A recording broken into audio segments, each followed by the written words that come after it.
Metalas yra tvirtas, universalus ir lengvai apdorojamas. Šiandien parodysiu, kurios metalus geriausiai apdirbti tavo DIY projektui. Pavyzdžiui, plienas yra patvarus, stiprus ir puikiai tinkamas suvirinti.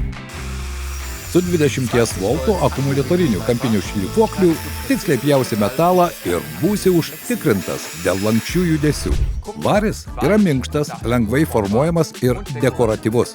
Nerūdijantis plienas nerūdija, labai tinka naudoti lauke.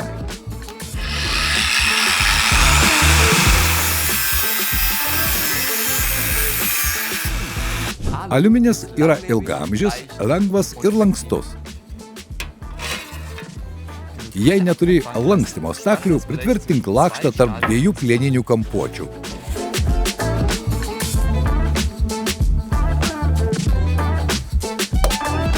Atsargiai lenk jį ir plaktuku bei tarpiniu medienos gabalu lygink, kol pasieksi norimą rezultatą.